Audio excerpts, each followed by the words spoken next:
Welcome to Inside the Numbers with the People's Pundit. I'm your host, Rich Barris, the People's Pundit. Don't forget, if you like the videos, don't forget to like them and share them, of course, far and wide. But the best place when you subscribe to Locals Rumble, that's great. The best place to follow us is on Locals. peoplespundit.locals.com. The Super Tuesday primary event happened yesterday. More than 70% of the delegates for the Republican nomination were up for grabs last night, and it ended like this. In all likelihood, Donald Trump will be the Republican nominee when our party convention meets in July. I congratulate him and wish him well. I wish anyone well who would be America's president.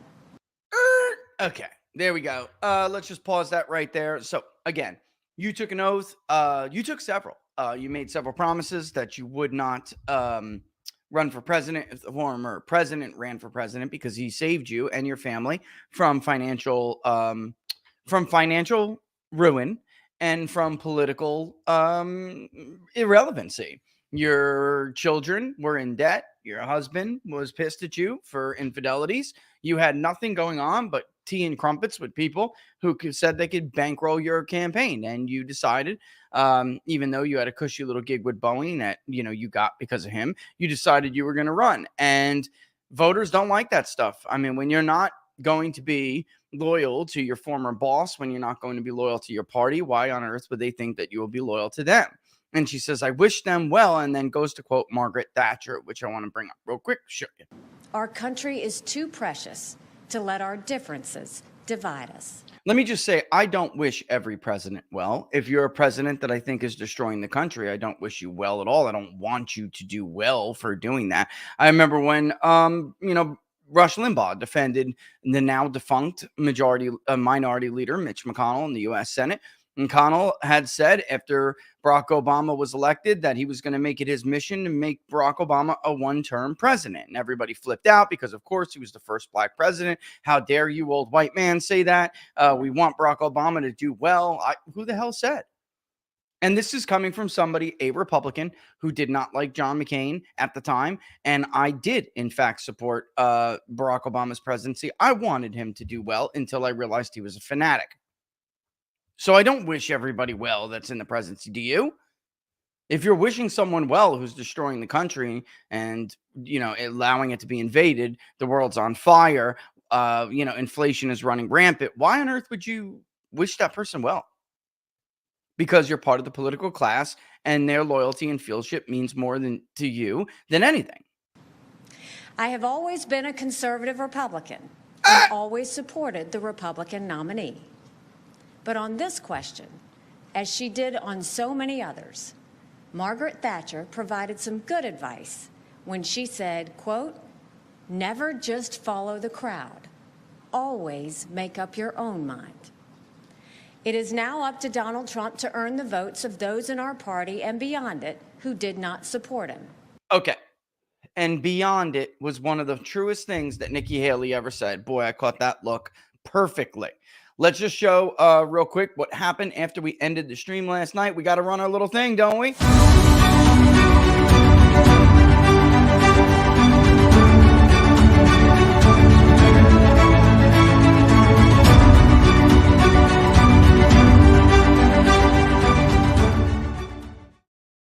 I'm showing you these, and it's good that they ended with Alaska and Utah last night. Not because time zones, really, but Utah screwed up. They had major problems. But I'm showing you this on purpose because it illustrates the point I'm going to try to make, which is going to hopefully provide some clarity to what Nikki Haley is arguing. This is Donald Trump in a closed system. Nikki Haley had the endorsement of she's a rhino upon there is, I don't even know why she is a Republican, Lisa Murkowski, other than maybe energy.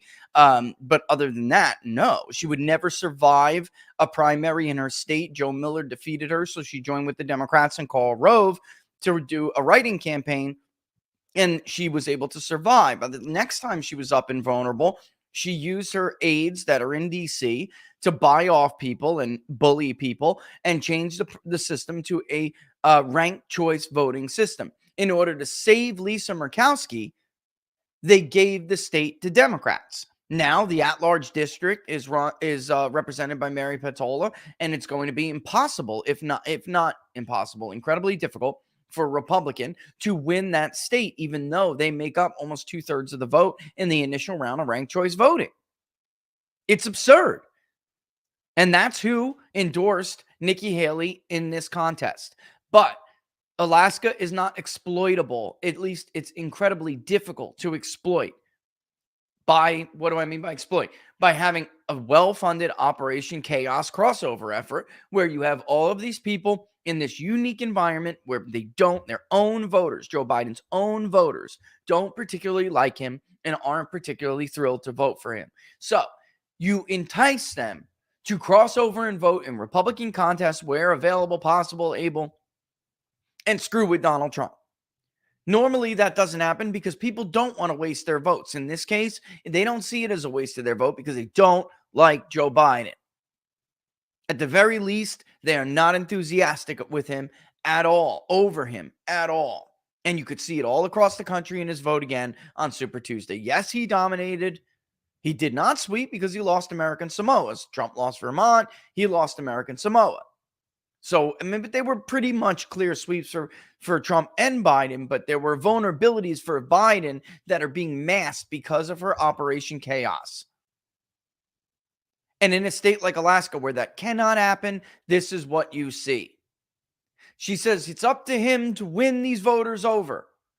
That's what Nikki Haley said. Up to him. He does that. And I hope he does that at its best. This is our country at its best when we're all united together. Alaska's an area where you could see there's a few people in the Republican Party that want a second choice. And they did. But 97% of them are going to vote for Donald Trump. 97% of that 12% are going to vote for Donald Trump. We can see it in the primary vote, and we can see it in the general election polls all across the spectrum, from us to the New York Times. Donald Trump's base is more solidified than Joe Biden's. Now, there are states where there are those people, and they make up a bigger section of the electorate. Utah is a good example. Utah's still a chunk of people like Mitt Romney, and even in a close contest, they wanted somebody else. Where did Trump lose the most votes? He lost Salt Lake 52.4 to 42.6, and he barely lost Davis, barely. But he did lose it. He swept everywhere else. Is Utah in danger of being a battleground state because of this? No. I'll tell you, folks, this is one of the few businesses where no one's going to be right all the time. So even if you are one of the more right people out there, and you're more right than you ever are wrong, you're still going to be wrong at some point. Nobody can pitch a perfect game every game. But this is also the only industry where the same idiots can be wrong all the time and still keep talking and rattling their big old mouths without shame, without any reflection, introspection whatsoever. What happened this cycle with Nikki Haley's primary vote, chaos crossover, is novel. The concept of it is not. But putting it in a play like this is. You had a massive organization that had huge reach when it came to the Democratic base, the donor base particularly, the small dollar donor base. They had networks like Act Blue helping Nikki Haley. They had the organization Primary Pivot, who is run by a bunch of people whose resumes include robbing elections and interfering in elections in third world countries. This is what these people do, and they were funded to do it.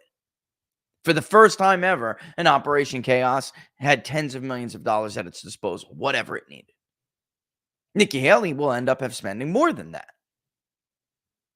Before he quit after Iowa, Ron DeSantis spent almost $200 million just in Iowa alone. Nikki Haley spent tens of millions. By New Hampshire, she dropped a cool $37 million. In her own state of South Carolina, the money just kept rolling. And of course, on Super Tuesday, there are some very expensive media markets in Texas, California, and beyond. And she had it.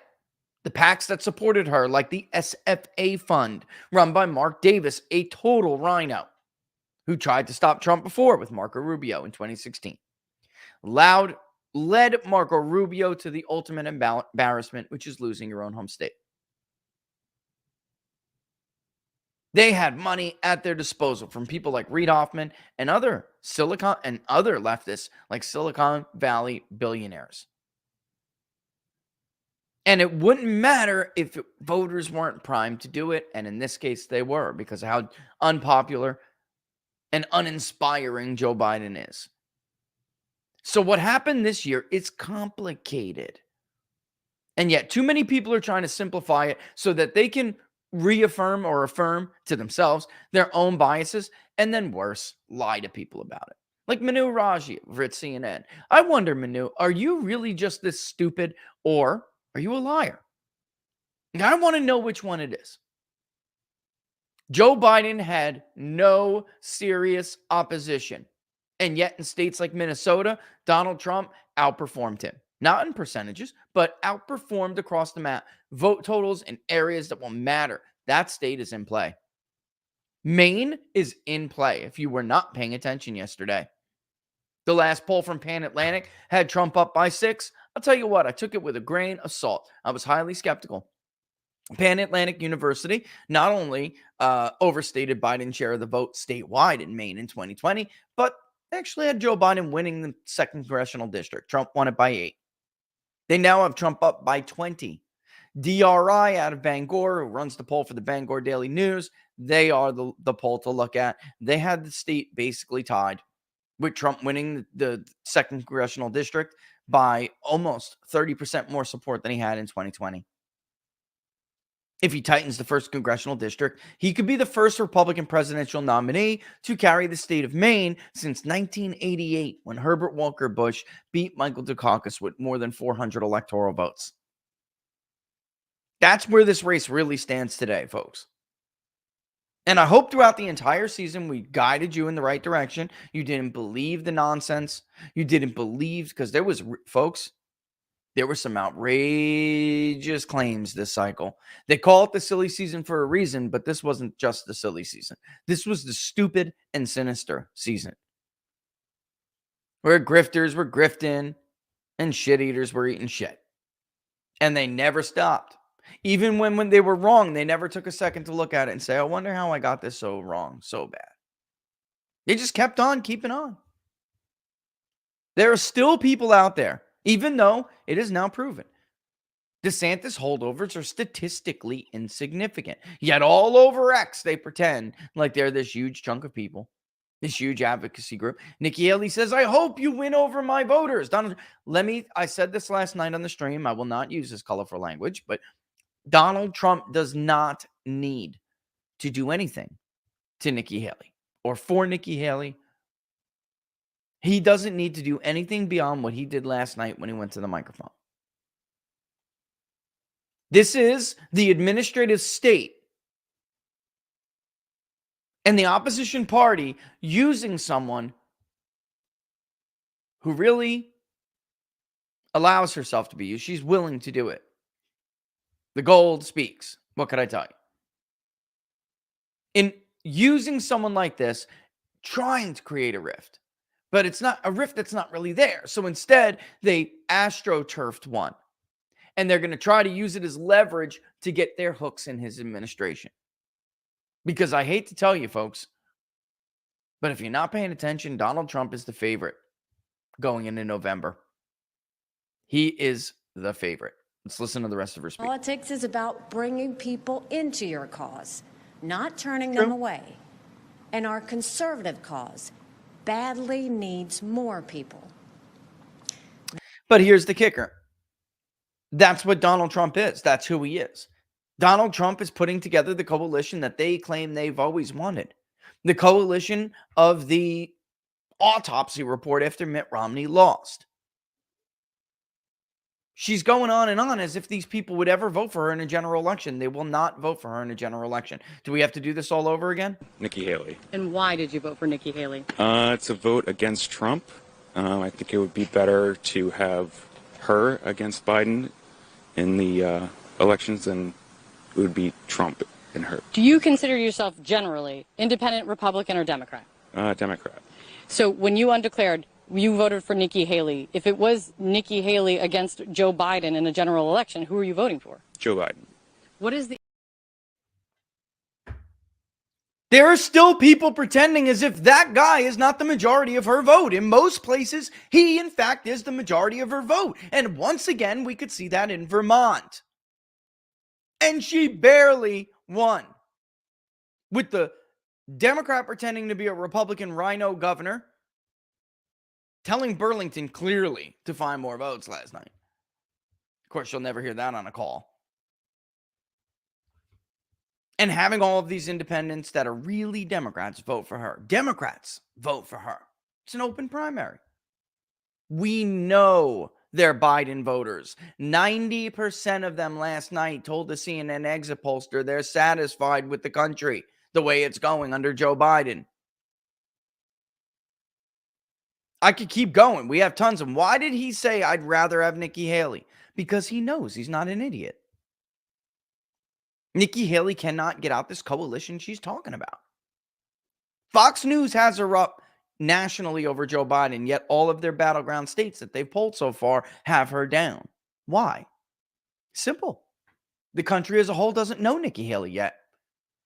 Now that we've gone through Super Tuesday, though, a large chunk has got to know her. What does that mean? Morning Consult will tell you what it means. Her favorability now is at the lowest it's ever been. Ever.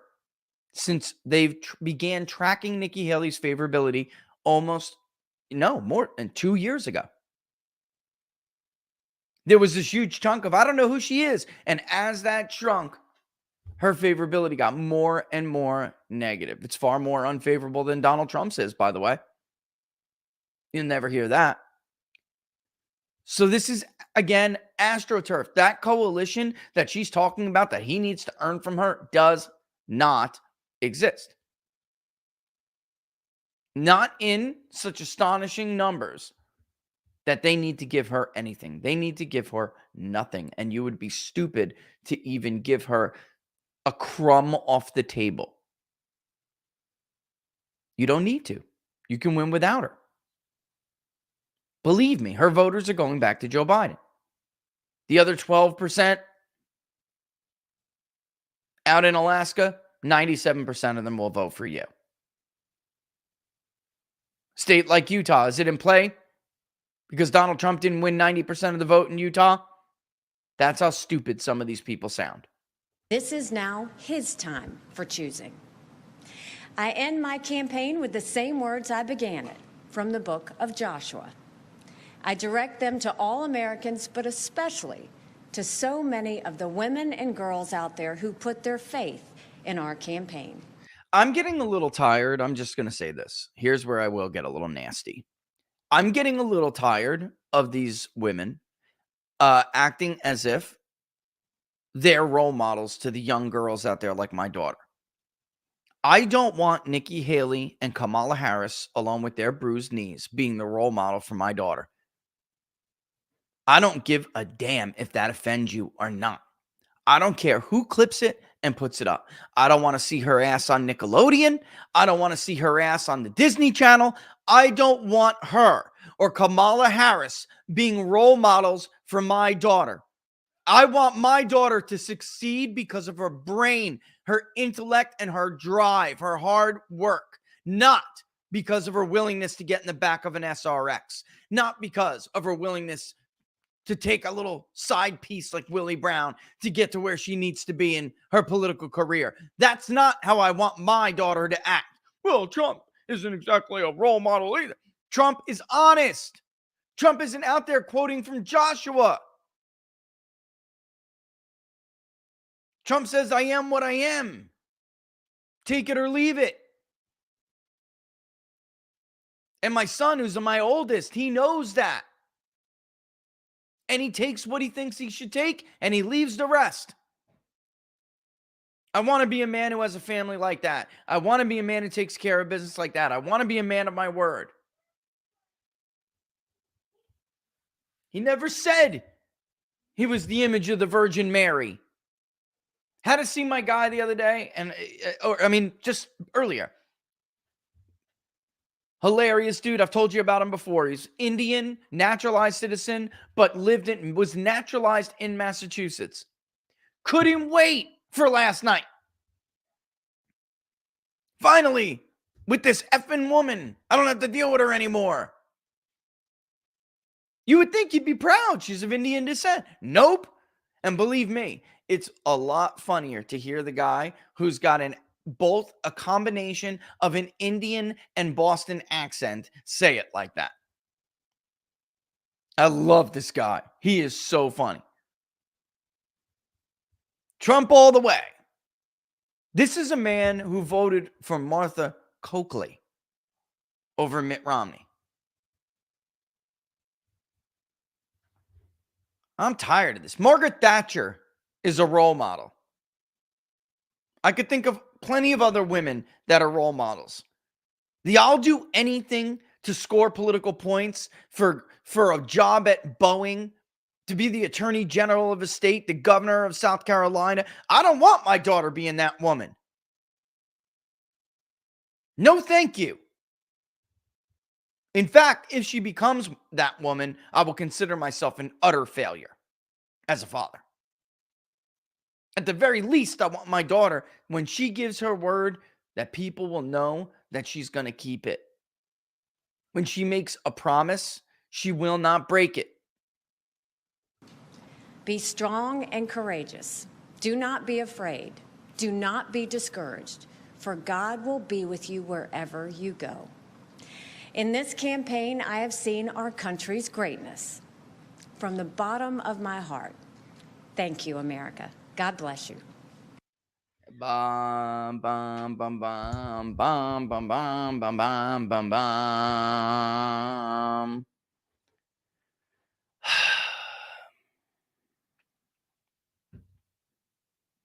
I just don't know why.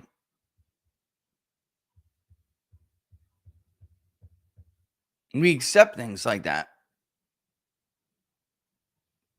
I've come in this last season to appreciate the tactic of ridicule. I have really come to appreciate it. I think it's undervalued, understated. All right, let's take a look real quick at the delegate count and some other states, because I think it's really, really important to discuss where we are here. All right, let's go back. Of course, this is Utah. The delegate count now is 1,061 to 90 after hundreds of millions of dollars. After hundreds of millions of dollars, Donald Trump, the way he performed in some of these other states, because we have other contests coming up on March 12th and some stuff in between. We have March 6th today, which is the Hawaii Democratic primary. On Friday, we do have American Samoa Republican, but they're not bound Joe Biden lost his caucus, the American Samoa caucuses, to Jason Miller. He lost them. On March 12th, we have both the Georgia Democrat and Republican contests, which is why we're going to have to get out into the field real soon. We have Hawaii for the Republicans, Mississippi, and for the Democrats and the Republicans, Mississippi. And of course, for the Democrats and the Republicans, we have Washington. Washington, you would think, would be a state where maybe Trump would have some struggle because of, the demographic we all keep hearing about. But it is a close primary, and currently he is crushing it. Based on the vote totals in other areas of the country that are similar, especially in Northern California, California was an absolute bloodbath. All right. That's what happened. By the way, and California is a great example of how complicated this coalition is that voted for Nikki Haley in these primaries. Nikki Haley did not even meet the 20% threshold in California.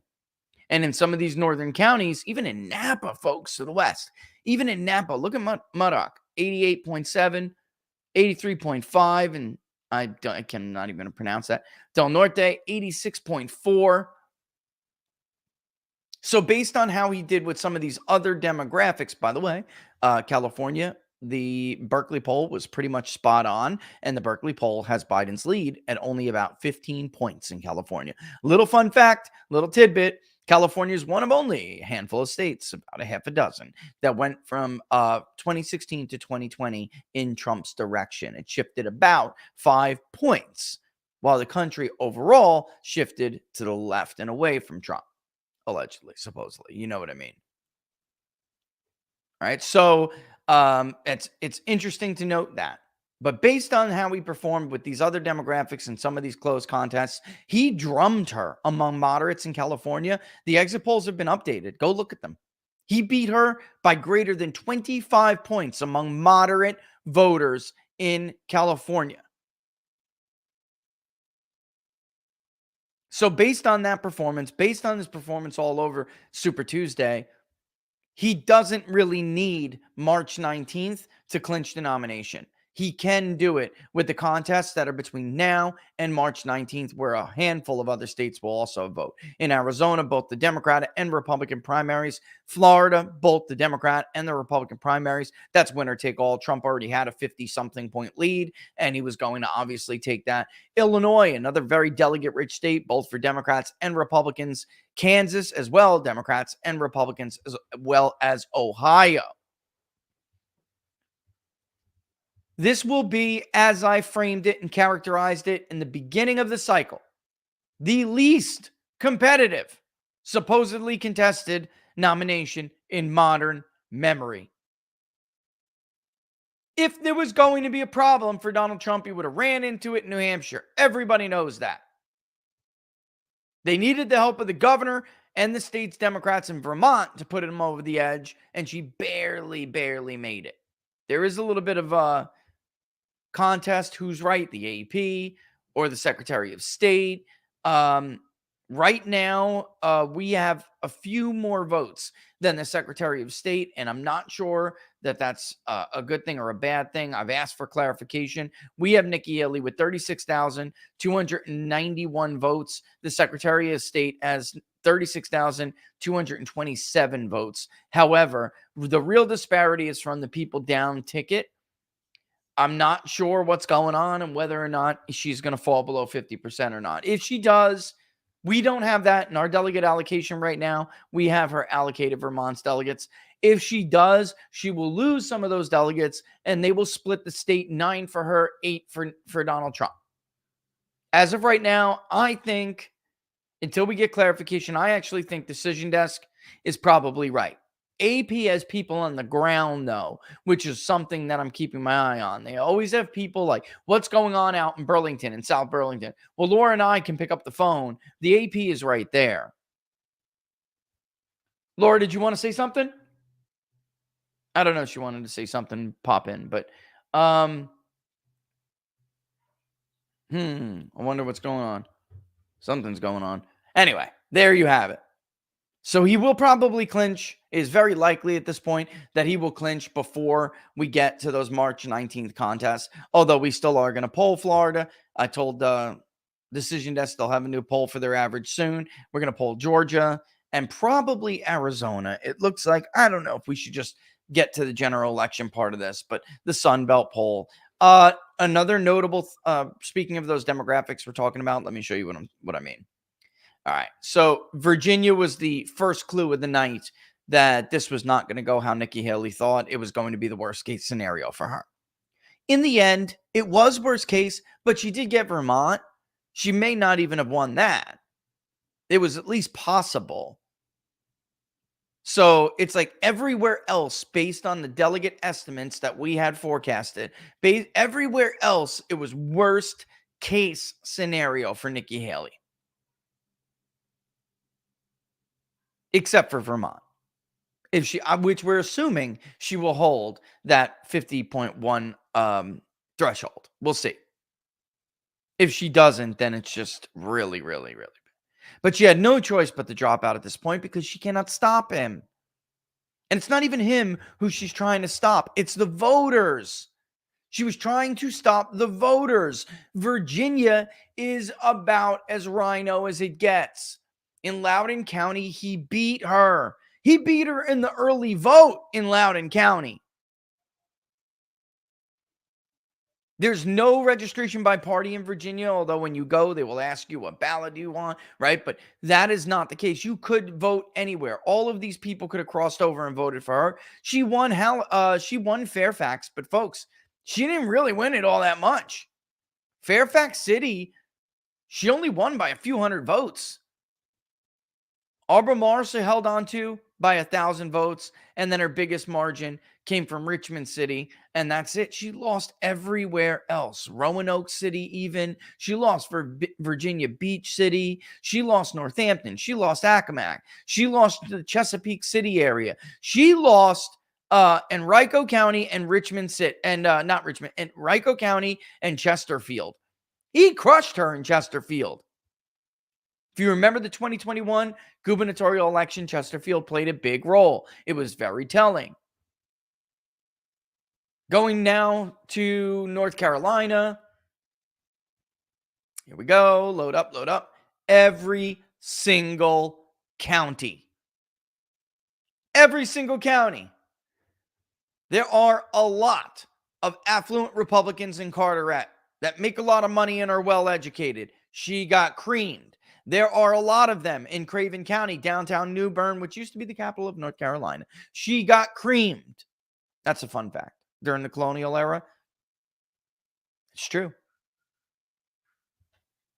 There was really no, there was, but Raleigh wasn't bustling. Charlotte wasn't bustling. Not the way it is now.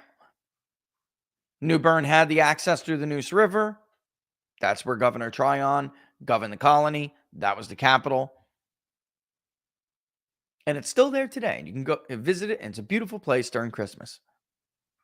Anyway, Trump territory. Even in Wake County, Trump territory.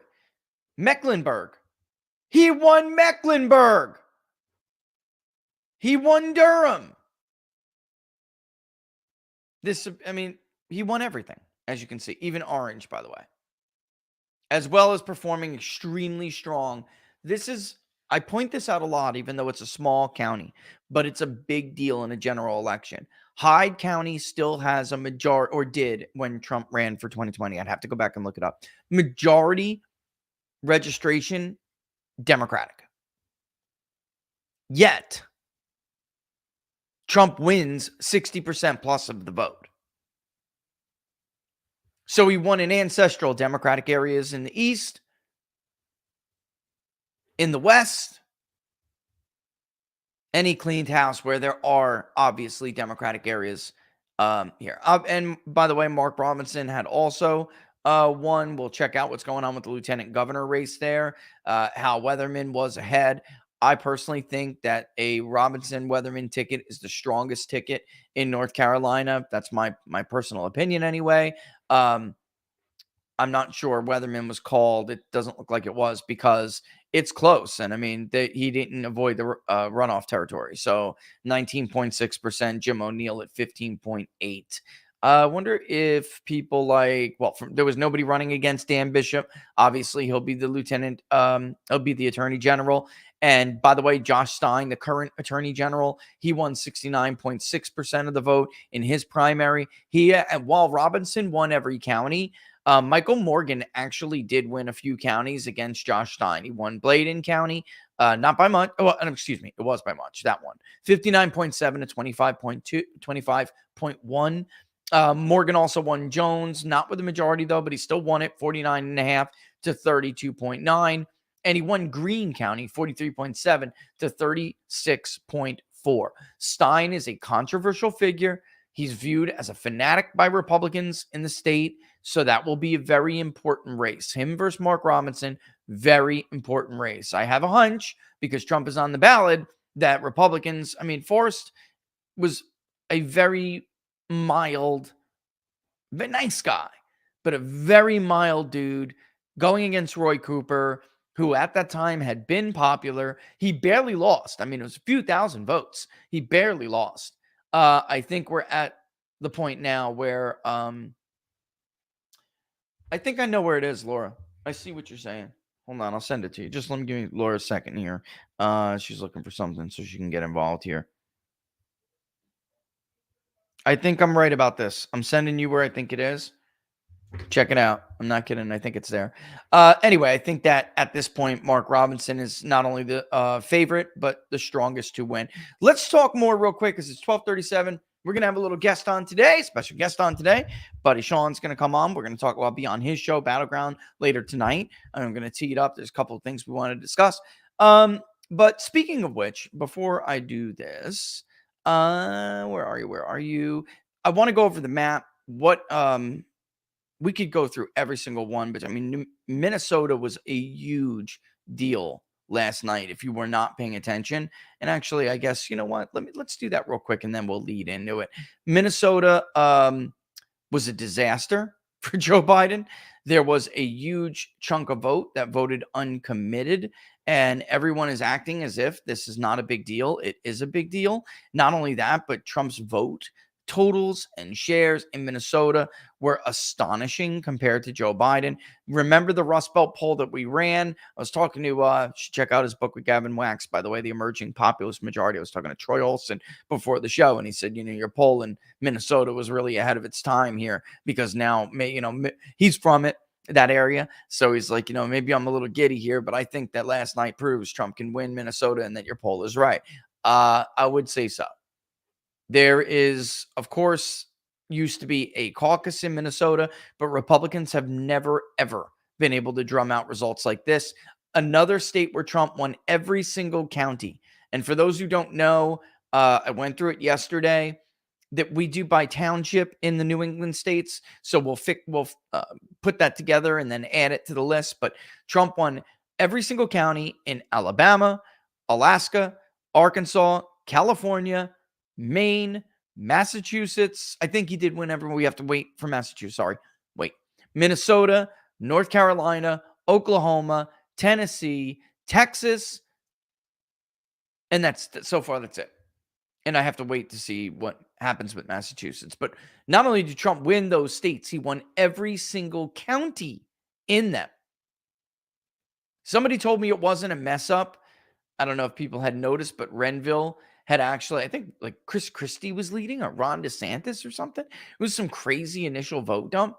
But then when the rest of the votes came in, Trump just ran all past it. Trump even beat her. Again, this is important because this is the Twin City suburbs is a perfect example of like, if there was a non-AstroTurf problem with Trump's base, you would see it in Minnesota. It would jump right out at you. She didn't spend the money that she had spent to like win Vermont, where it's a cheaper media market. And she got smoked. Washington, 64.1 to 34.1. Hennepin, as Democrat as it gets, 53 to 44.9. If she can't win Hennepin, she can't win anything. Ramsey, slightly worse for her, 53.6 to 43.9. And then in the Iron Range, just rocking away for Trump. Even in Cook, which is the last Iron Range holdout of the Democrats, it's holding out. So is St. Louis. I think that there is a chance that he could take these. And then in what do we call it? These are Farm Belt states, but a part of Minnesota's, what Phillips called as Farm Belt states. We're actually dealing with this right now in the book club, which is Sunday, 3 p.m. Eastern Standard Time. If you're a supporter on Locals, or if you're a member on YouTube, you can join the book clubs. And we're going over a lot of this. Becker is, where Troy was, really talking about it and bringing it up. And I hope you don't mind me talking about this, but this is, there's ancestral Democratic voting in these counties for many, many, many, many years.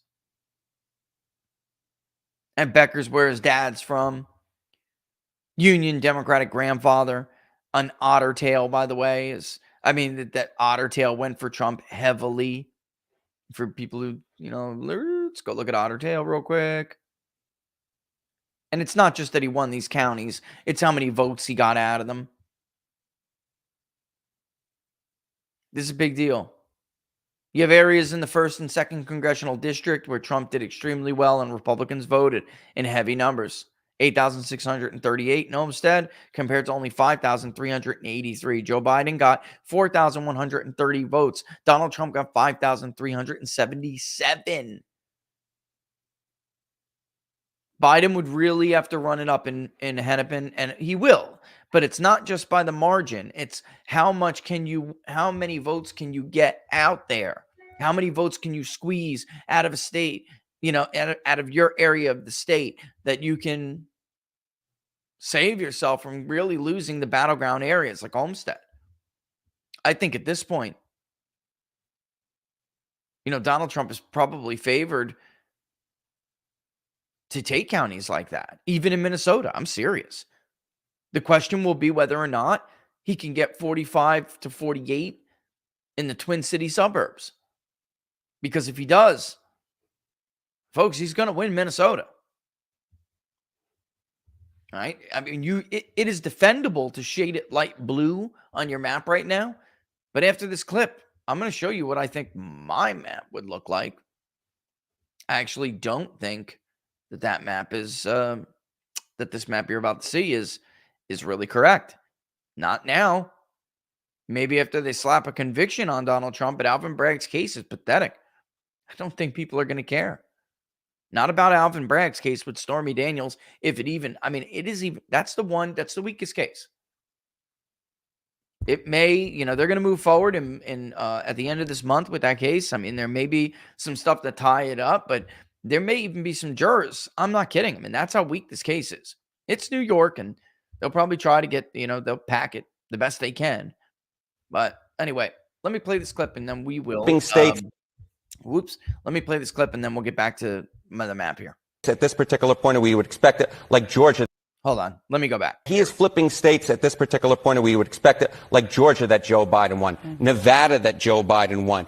Arizona state, Joe Biden won, toss-up. Same in Wisconsin, the upper Midwest. Same with Pennsylvania and Michigan, where we obviously held that primary last week, at this particular point, leaning Republican. So, folks, if you have it in your mind that Donald Trump is just popular enough to win the Republican nomination, lose that thought, because at this particular point, when matched up against Joe Biden, Donald Trump is a favorite, which is something we couldn't say at any point in 2020, and really wasn't something that we could say at any point in 2016 when he was matched up against Hillary Clinton.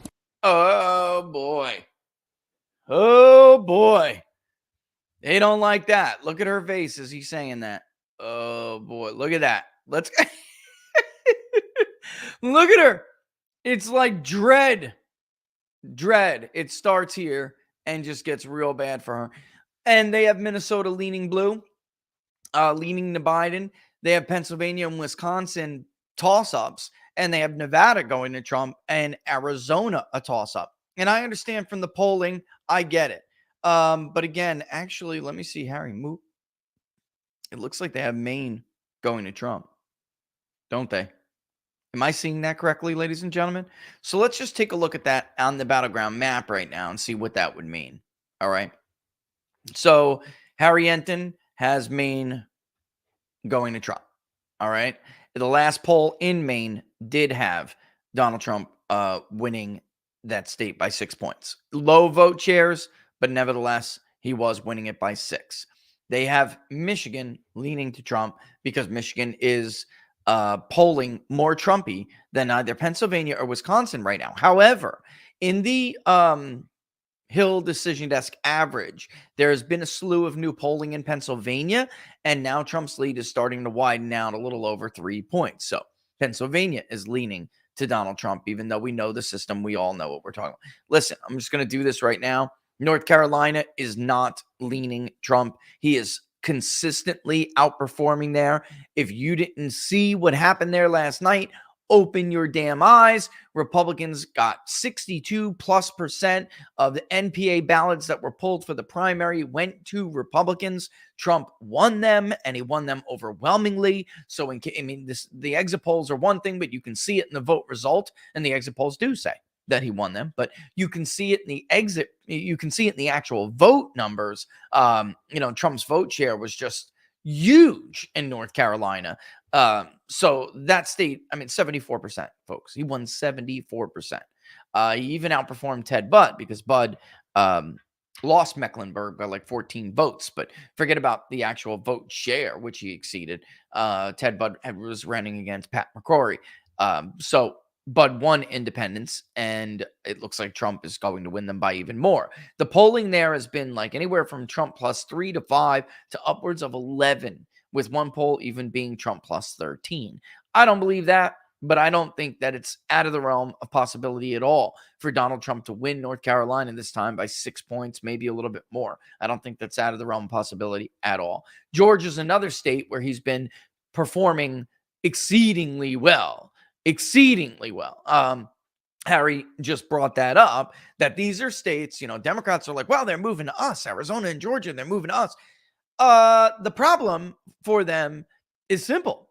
They weren't structurally Democratic states until recently, and there's a lot of swing voters there because there is a history of Republican voting. So if you did see a lot of mind changers from 2020, that's going to show up in Georgia, and it's going to show up in Arizona, specifically because of Trump's, not only his improvement with whites, where he's doing marginally better, but really, when the 30% of the electorate is African-American and you're taking 22% of it, 20% of it, as opposed to taking only 8 to 12 last time, upwards of 16 in some estimates. I don't think that's true at all. But I would give him the teens. Then that's going to do real damage to the Democratic coalition in a state like Georgia. In Arizona and Nevada, where Donald Trump, and by the way, you might already notice that Trump is at 287, even if we're being generous here. And by the way, Wisconsin is leaning Trump in the average. So just give him Wisconsin. He's at 297. And I'm going to go back and peel away states that I think are tough. And I'm going to show you what it would look like. Here's the problem. Polling isn't catching up.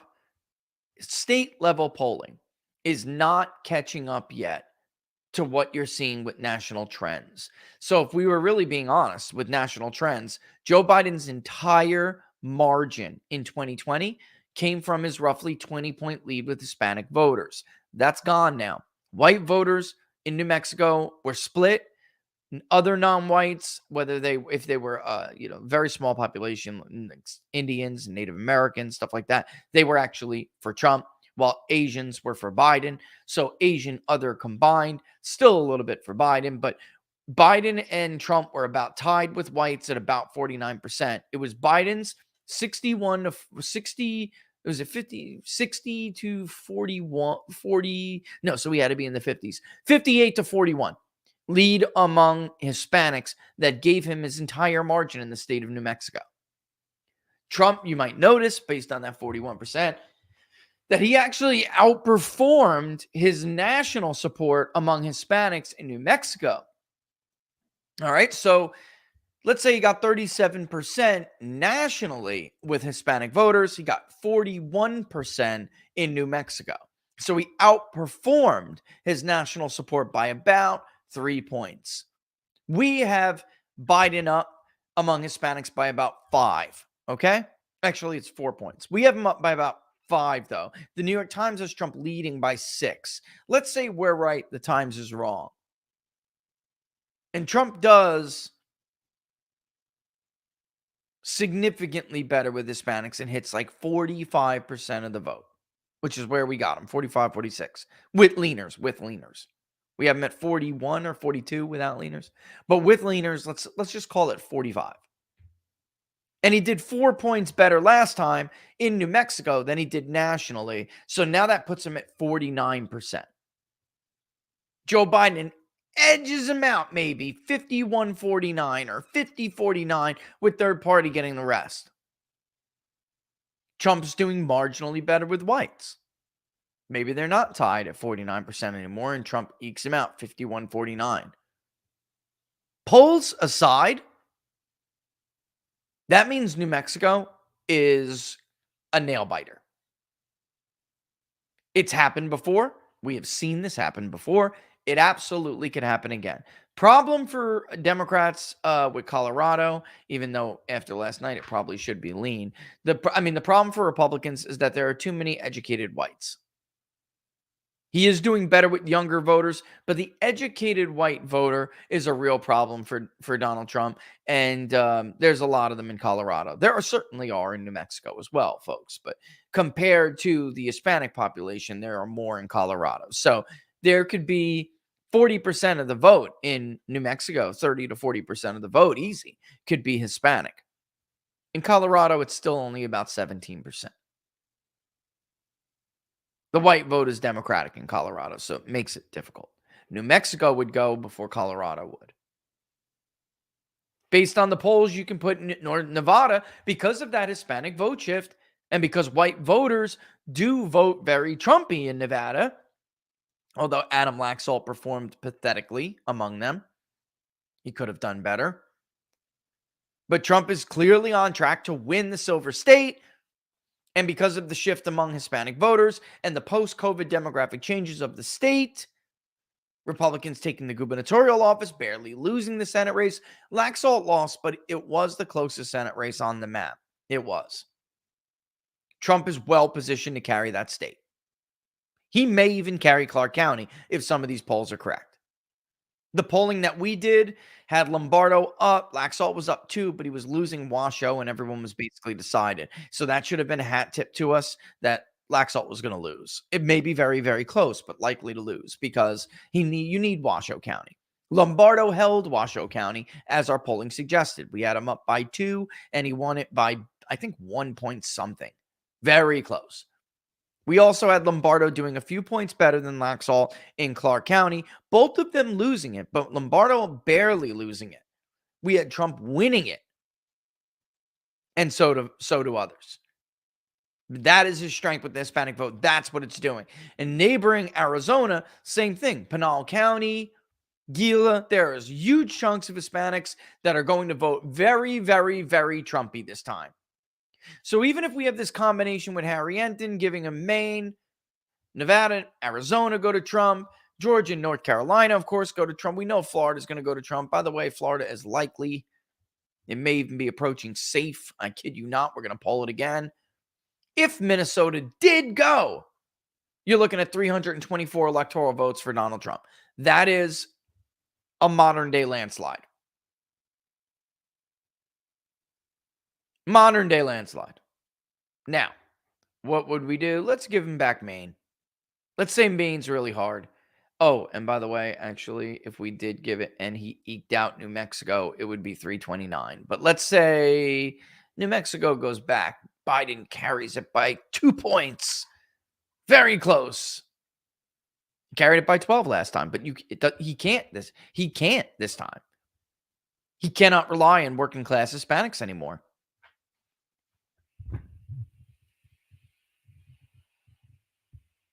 Let's give him back Minnesota.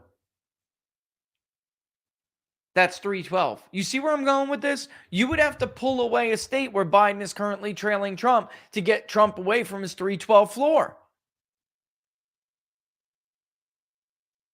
I don't know which state do you want to do. Do you want to say the polls are wrong by 5 points in Michigan and give Biden back Michigan? Fine, give it back. Still 297. Maybe maybe Shapiro, the crook that he is, letting Joe Biden know that don't worry, Mr. President, or soon to be Mr. President, don't worry, Mr. Vice President, Allegheny County is going to find you those votes. Let's say he does, and he finds them the votes. Allegheny and Philadelphia steal it from Donald Trump. Let's be real. Maybe Northampton has another glitch, and for the first time in 35 years, it doesn't vote almost identically to Erie County the way it did when Caroline Carluccio was running for the for the state Supreme Court seat. What an open act that was. A blatant open act. She wins Erie County somehow, loses Northampton by 16. Come on, folks. And I got a bridge to sell you in Moscow. But let's say that happens. Then the only way for Biden to win under these circumstances is if he was to pull back Wisconsin. Wisconsin, though, has been more Trumpy and more Republican than the other three, despite the fact that the polling shows Michigan is the most Trumpy right now. Although Pennsylvania is quickly gathering back its position as the Trumpy state, more Trumpy than Michigan. And what if Biden was to hold Arizona? They pulled some shit through a wrench right in Kerry Lake's machine. Beat her by 12,000 votes. In an election she should have won by 2 to 4 points. Still doesn't get him there. What about Georgia? Herschel Walker was up. Barely. He wasn't up this much. Trump is up, folks. Herschel Walker was up 1 point, 2 points. He was never up 6 to 8 points. But give him back Georgia. It's not enough. Give him back Nevada. It's not enough. You see how difficult this map is getting for Joe Biden at this point? Donald Trump is the favorite. He is. And people need to start swallowing that right now. Even with this conviction from Alvin Bragg, I just don't see it. The New York court, it said Trump defrauded and he owes $400+ million. They want to seize Trump Tower from him. Hasn't done nothing. E. Jean Carroll makes the rounds on MSNBC and CNN calling Trump a rapist. I won my judgment. He's a rapist. Nothing. The map still looks the way it does. The vote, more importantly, still looks the way it does. He's the favorite. He is the favorite, ladies and gentlemen. Believe that. And now, listen, if you're a Trump supporter and if you're a Trump campaign, you want to run like you're 10 points down. And you want to run hard and keep running. But there's no doubt you got to accept reality. He is the favorite. Let's take a real quick break, and then when we come back, we're going to have my buddy on. All right, listen, don't forget, tea's good too. In book club, we were just talking about this, actually, how good Jam and Beans tea is. We all talk about the coffee, the medium roast. If you're a midday medium roaster, they have a full-bodied medium, but they have several of them that are full-bodied that are just absolutely delicious. You know their popcorn is the bomb. Laura and I absolutely love their gourmet popcorn. I'm a savory kind of guy, so I really like, for instance, the buffalo. I like the blue cheese. Buffalo blue cheese is just amazing. I like creamy dill. I like sour cream and chives, but everything is good. Like, you cannot go wrong with their popcorn. And unlike other gourmet popcorn, especially the real bougie natural stuff, it's not expensive. Not compared to some of these other people out there. And I'm telling you, I personally believe, I really do, that Jam and Bean is the best gourmet popcorn out there. I love them. And their teas, I'm really starting to get into. I had Laura buy it set and everything. I'm not kidding. People's Pundit one day. Don't get me wrong. You're never going to see me with my pinky out. But I'm really starting to get into it. Especially when you're sick. It's good. I'm down with it. I'm really getting down with it. All right. But anyway, when you go to jamandbean.com and sign up for a new subscription, no matter what it is, use the promo code TPP40 at checkout. That'll knock 40% off right off the rip. And every month when it renews, that promo code's still going to get 10% off every month. Just when it renews, you'll see 10% chopped off. Just from being the most brilliant audience on the planet, on the internet, because you watch Inside the Numbers with the People's Pundit. One more time, jamandbean.com, promo code TPP40 at checkout. TPP40 at checkout. Love those guys over at Jam Bean. By the way, they also happen to be Patriots, Michigan-based Patriots. And I don't mean that because of their politics. I mean that because they fought back against the tyranny of COVID-ism, Fauci-ism. And, a lot of companies took hits for that. They tried. I mean, they came after them. And they're here, still standing. All right, with a beautiful new addition. Although I'm getting old, and I bet you that child is already almost a year old. I wonder how old that cute little baby is, Laura.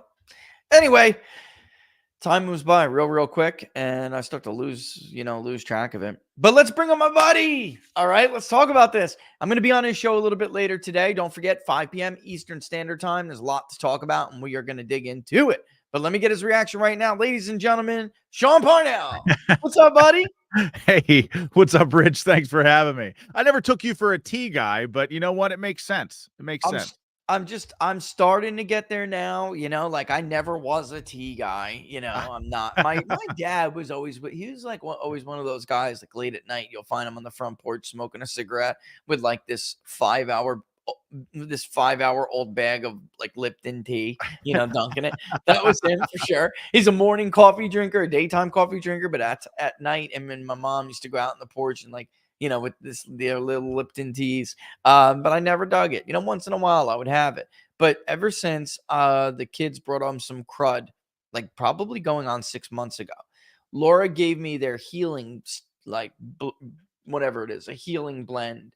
And number one, it was delicious. And number two, it helped. And I was like, holy crap, Laura, this is good. And she's like, I told you, I tried telling you. So I said, get a tea, get yourself a little steeper, get the tea set. Let's do this, and their oolong tea is just exceptional. And I got a little funny story. This guy, Andrew, I worked for part-time when I was a kid. He had a coffee roasting and import-export company. And he also did really rare teas like oolongs that are tough to find. Anyway, one day he's like, hey, you drive, take this tea to the city, And I'm like, all right, I'll go into the city. I didn't mind going over the bridge. And he's like, listen, when you get there, you talk to the owner of the place. You do not speak to anybody else. You just give it to the owner and he will give it to the client. And I'm like, you doing something wrong here, Andrew? Yeah. I'm like, is there a kilo in this bag of something other than silver oolong tea, buddy? Like, that's what I was really thinking. And he was a liberal, so God knows. As it turns out, and I used to drive him nuts, by the way, 18 years old, playing Rush Limbaugh in his office. He used to freaking lose it, Sean, because he was a liberal. But anyway, I get there, and you know who the tea was for? Hillary Rodham Clinton. then U.S. Senator. Fairly new at the time. So you were delivering, just to be clear, you were delivering tea bags to Hillary Rodham Clinton. That's exactly. Yes. You see what I did there? I teabagged Hillary Rodham Clinton. Yeah. That's so epic. I never even thought of it like that. But yeah, I'll never forget that, and she is, I never liked her, but I'll tell you what, Sean, that was like it. Like she had a go-between for her tea. What kind of woman has a go? But like you can't be near the dirty tea delivery boy. You need a go between to get your tea, from the dirty delivery boy. Like that whole experience sat so badly in my mouth, and I remember walking out like I wish Lazio beat you, bitch. Well, no tip. Every Secret Service agent I have ever met that has worked on her detail says it's just the worst experience in the world, that she is one of the most loathsome, terrible human beings to be around. Now, they don't use those words, but just not a grateful, not a kind person at all. And of course, they have the opposite opinions about Trump. People love being around that guy and love working for that guy. Yeah, that's absolutely true. Everyone who knows Trump, there's like old bodyguards I even remember from Trump Tower, well before he ever even ran for president. They loved him. They were so loyal to him. They loved him. You couldn't get a word out of them. You just couldn't get a word, like they would never, I mean, like a bad word, you know what I'm saying? Like he took care of people. I don't know if you saw it the other day. Somebody caught him on camera doing it. He just threw a Benji to this like woman who was, I think it was Mar-a-Lago. but he just went it. No, it wasn't. Somebody probably have seen it. But he was golfing, and there's workers that are there. This girl you could see too. She was super happy to see him and meet him. Like, oh my god, I'm waiting on Donald Trump, and he just pulled the Benji out and gave it to her. Like, boom. Hillary Rodham Clinton didn't even tip me for delivering her tea from Central Jersey to the city. She didn't even tip me. Listen, I'm telling you, I've talked to President Trump on numerous occasions. I mean, seriously, there were times where I was running for office and I would get a phone call from, unknown number, and somebody would pick up on the other end. It's like, "Hi, this is Emily with President Trump's office. Please stand by for President Trump." And I'm like, "What?" Just out of the blue, and it would be like, "Sean, it's your favorite president." Not, I am not even joking. That's exactly how he was. And he really is just an extremely nice person. He's a great guy. And his kids, by the way, are also awesome. Eric, Dawn. I mean, I don't know Ivanka well, but Eric and Dawn are two just extraordinary young men. They're my age, but they're just great people. And it's a testament to the kind of person that Donald Trump is. He's a good man. And if the media even gave him, even half of a fair deal, I mean, just fair coverage, compared to just the brazen lies that we get day in and day out from them. And Rich, it is, I have never seen it this bad before in my life. I mean, these people are just shameless hacks, but if they gave him fair coverage, he would be beating Joe Biden in a landslide. I mean, the only place Biden would win is DC. I mean, I honestly think if the media gave Trump fair coverage, he would win in California and New York. Yeah, because they've poisoned these people for like many, many years to come, Sean. Yes. Like they have, and it's I don't want to sound corny here, but it's wrong what they've done. They really are the enemy. It's like, well, what are they if they're not an enemy? What are they? You tell me. If they're not your friend, and they're certainly not your friend. I mean, they demented somebody so badly he felt the need to take a rifle and shoot Steve Scalise. Like, these are dangerous people. And by the way, they loved Donald Trump before he ran for president. They absolutely loved him. He was their golden boy. He gave money to Al Sharpton, Jesse Jackson constantly. They praised him constantly. Everybody loved him. You got to give it to Don King. Don King is like, I ain't turning on the guy. I'm not going to pretend like all of a sudden we don't love Donald Trump. Everybody always loved Donald Trump. He's like, you tell you why they don't like him. Because he's a rich white man. The system's for him. And he screwed the system for the everyday person. And that is why they don't like Donald Trump. I'll never forget when I heard Don King say that. And I was like, you know what? That's it. That's it. I mean, that is it. They feel betrayed. This cozy system is for them. And he is a benefits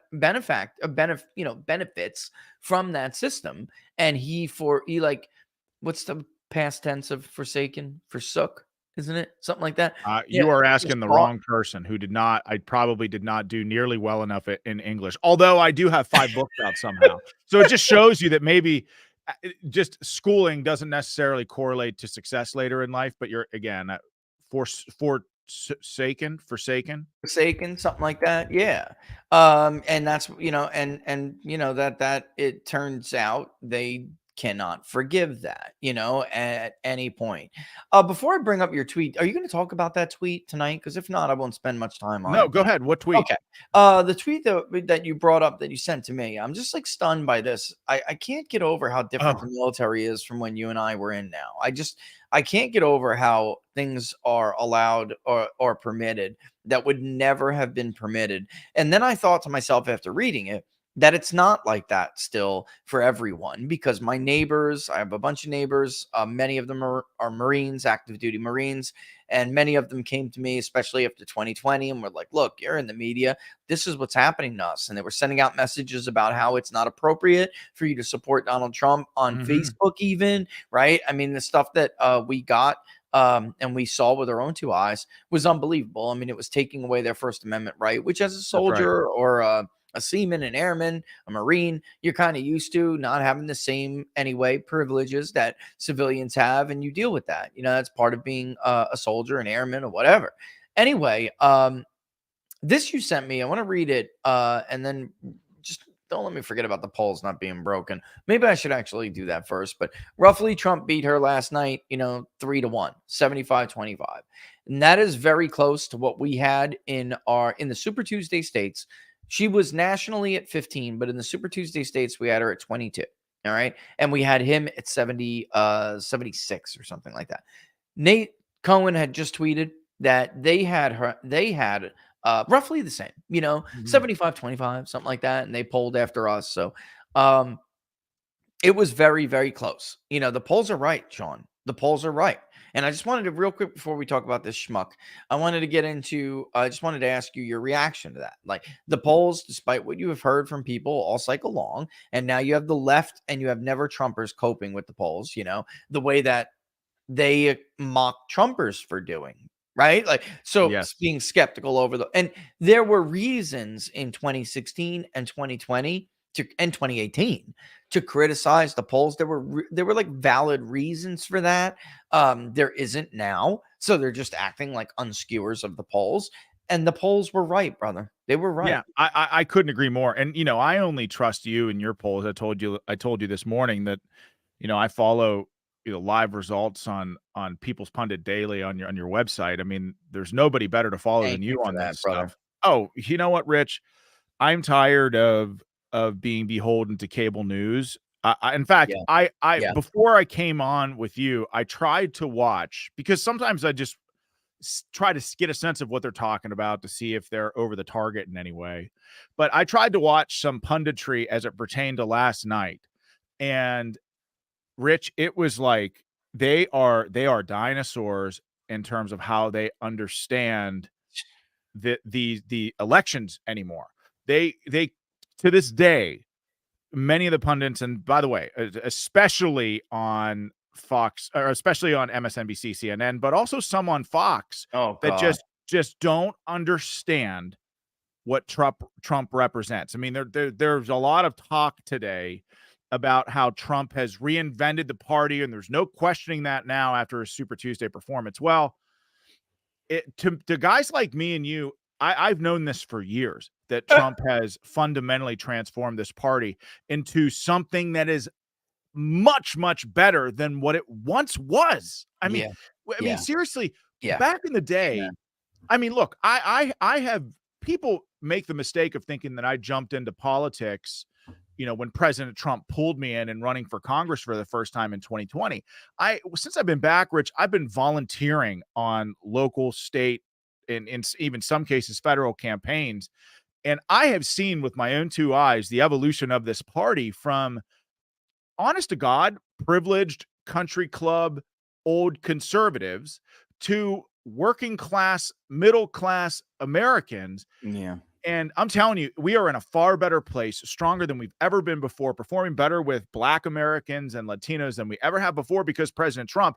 Yet, if you watch traditional media, it's like it's like they are just waking up to this reality, if they're even waking up at all. So what's interesting about the polling is that, yes, the polling has been, especially you, of course, but the polling has been pretty accurate this go around, Rich. And I wonder, did they start changing? And I mean, this is obviously you're better suited to answer this question than me, but did the pollsters start following people like you and maybe Trafalgar in their methodology? Because somewhere along, they clearly have gotten better, because in 16 and in 20, they were a disaster. And so my point is, to all the people who question the polls, this is not some psyop. They are not trying to elevate Donald Trump with the polls in the hopes that they get him for a general election.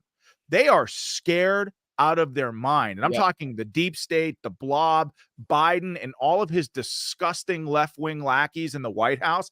They are petrified, because look, man, no better example of this was given than your electoral map that you just showed before I came on. Biden's path is, now there are 8 months and anything could change, but his path is extremely narrow. I mean, it's really remarkable when you lay it out like that, Rich, that Biden, he's got, I mean, look, they're going to try to cheat. That's what they always have done since 1864. Yep, they're cheaters. but there's something to this too big to rig, man. There's something to it. And I honestly think that this lawfare stuff was a bridge too far for a lot of people. I Yeah, think me too. it may go down as one of the greatest miscalculations in the history of modern politics, because the I there's a way in which average Americans who aren't tethered to politics and paying attention to this stuff like me and you, Rich, they see what the state is doing to Trump, and they see themselves in that. Nobody likes paying taxes. Nobody likes to have the state all over them. You know, we see that as the man, as Big Brother. It's a wholly negative thing. Even a lot of traditional liberals, certainly independents, feel this way. And I think it's just woken people up to this reality, much to the detriment of the Democrat mission. Sean, yesterday, and I'm just, like, preaching to people go vote early, but I was like really busy. Otherwise, I would have voted early myself. But Laura and I got up. We went pretty early, though we missed like pre-work morning rush, which was huge where we were in North Carolina, and you could see the turnout was massive. So I knew it was going to be big because we voted here a couple of cycles now, and I know what it looks like when it's like trickling in here and there, and this turnout was massive. I mean, just especially in an area where I am, it's like 20,000 voters come out in a Republican primary is just incredibly, incredibly large number of people. And yesterday, because the way it is here, they did check voter ID. I don't know if they did that everywhere well, but the new law, which was because Republicans took the Supreme Court back, the state Supreme Court in 22. We had been voting on it for years. It had been passing. Legislature pushed it passed, and then the Democrats would get the nutcase justices on the state Supreme Court to rule that it's racist, and they would overturn it. This was first time it was enacted and had to be put into practice, and it was incredible to me the sight that I saw, Sean, which was a lot of independent African Americans, because there's a large number of them where we are. You have to go to different tables. If you pull a Republican ballot, you have to go to a certain table. If you pull a Democratic ballot, you go to a different table. There were, like, what did Laura call them yesterday? She says, like, the sad few at the Democratic table. And there were minorities voting for Donald Trump in droves in our county. Like, that happened. We watched it happen. And I was thinking, and by the way, showing their ID, I mean, it was like the whole thing was, I know it sounds stupid, but to me, it was really profound because I've been watching this for so many years. It's like blacks don't have IDs. Like, that's so stupid. It's damn near racist how liberals view it. Not damn near. I do think it is like the bigotry of low expectations, quote unquote. And here they were, man, pulling ballots, and I was watching. You can see, I was watching. They were filling those bubbles in for Trump like crazy, bro. There's no question about it, Rich. And also, ultimately, your polling has you've seen this in an empirical sense with regards to data, how it looks like Trump is going to do better with Black Americans than any other Republican, going all the way back to Gerald Ford, when I think he got something like 23%. Yeah. Like Ford did better than any Republican, I think, since him. But that notwithstanding, I also think that the Democrats know that, especially as it pertains to Trump and Latinos who are actually here, American citizens. He's performing better with them than oh my gosh. Like, if you would have told me that people talked about George W. Bush getting 40% with Hispanic Americans as like some groundbreaking thing. Well, now look, Trump is poised to get more than that, it seems. Yep. And I think that this is why. And I'm sure you saw the news story break of, the Biden administration flying secretly hundreds of thousands of illegal aliens from their country of origin to cities all across the country in secret. Yep. Now, the border is a crisis, so he has a reason to fly people around in secret, because he doesn't want to add fuel to an already out of control fire.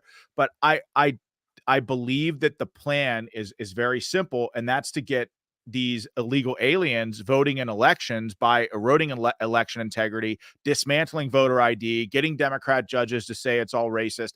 I think that this is the card. Like, when you look at the electoral map and you see how narrow Biden's path is, it seems to me, if I'm looking at the Democrats and how they're going to cheat. Look, the reality is Republicans have woken up to the Democrat cheating in a lot of states. I mean, I think Pennsylvania is a little behind the curve, but Republicans here know, by and large, what the Democrats do and how they do it. Yeah. They've got to pursue other options, Rich. And Yep. I think importing voters, eroding voter ID so that it can't be proven that illegals voted is what they're going to do.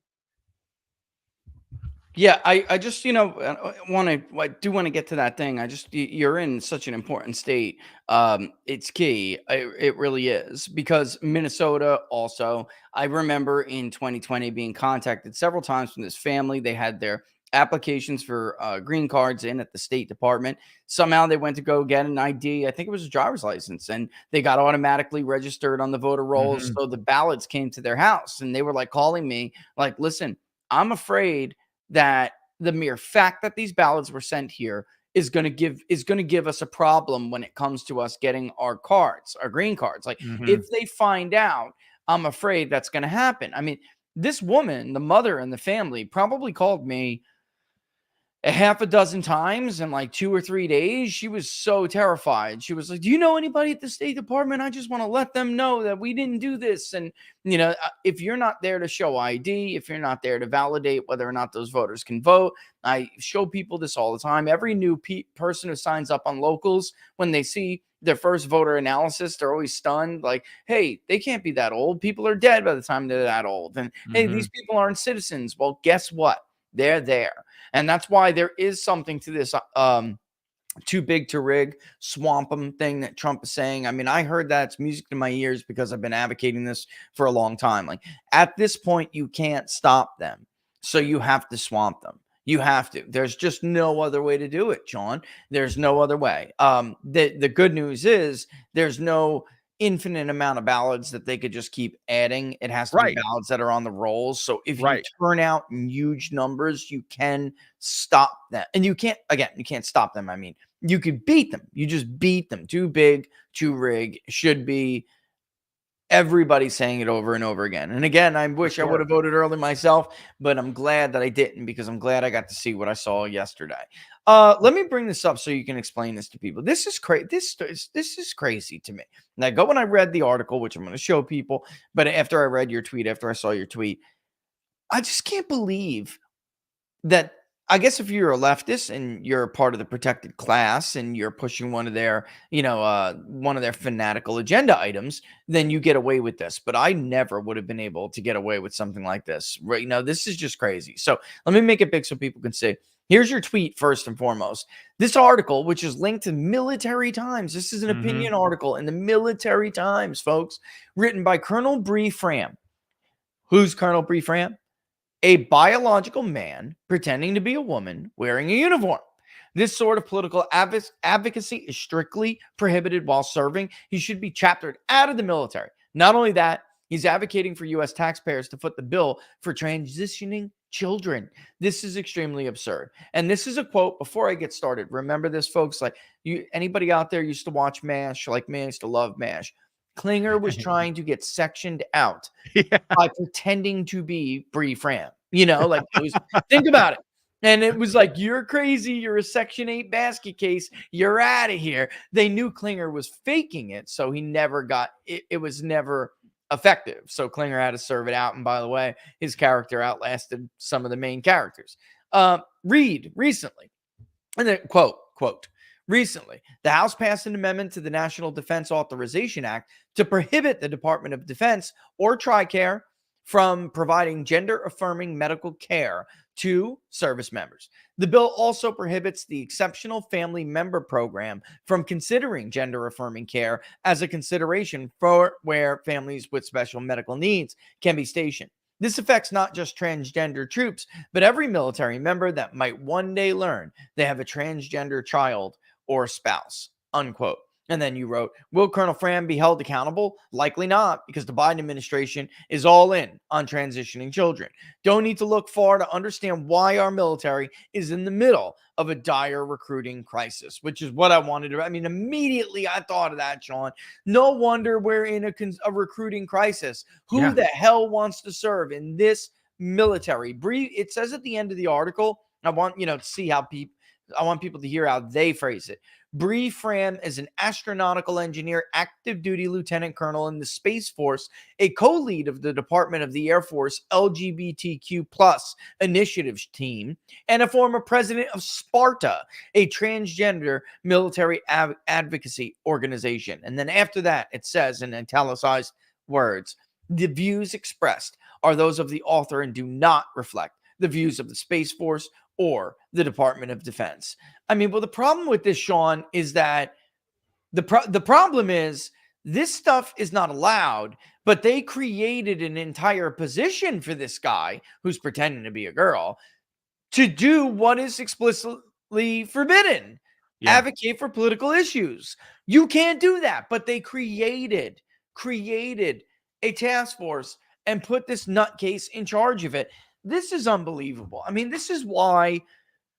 Who the hell cares about these people? I'm sorry. The job of the military is not to take the hands of transgender delusion people and make them feel better about who they are. It's to be combat ready, effective. That's right. I mean, this is disgusting. I mean, it's like at some level, it's like almost, put it simply, I mean, the Biden administration is putting people who are clearly mentally ill in charge of the lives of our troops. I'm sorry. Yes. That's and by the way, when if your sexuality is your defining characteristic as who you are, the military is probably not a good fit for you, because it's not about that. It's about discarding your individual identity and being a part of something that's larger than yourself. Of course, does the military benefit from a diverse set of opinions? Yes, but it's not diversity for diversity's sake. We work past that, our many differences as Americans, and we unify beyond them. That's what makes our military great. That's always why we've been great. But this turns that on its head. And not only that, it's strictly against regulations. It's awesome picture. I'm doing it, brother. It's strictly against regulations to do anything like this in uniform. So that disclaimer at the end of the article, it doesn't reflect the opinions of the Department of Defense or Space Force, would be appropriate if I had written the article, somebody that was out of the uniform. Right. But this dude is still in uniform. And not only that, he's advocating and trying to push what is a very radical agenda that the vast majority of Americans do not agree with. And he's pushing for those, gender affirming care, which is a disaster for our children. He's pushing that to be paid for with U.S. taxpayer dollars, so that the Exceptional Child Program, I can't quite remember the exact wording in the article, but I can tell you just from my time in the military that those programs are meant specifically for kids with serious disabilities, right? Physical disabilities or precious Down syndrome kids. That's what I was they want to make they want to make sure that they have that highly specialized care where they're stationed, and so that's taken into consideration. Is there a hospital nearby that can serve a kid with this serious physical disorder, so to speak? But gender dysphoria, and look, how many kids, I mean, you have kids that go through phases. This is why I don't have to tell your audience this, so I don't want to beat a dead horse here, but kids go through phases. There are tomboys, girls that like playing boy sports, and then they grow out of it. It's like, Laura was a tomboy.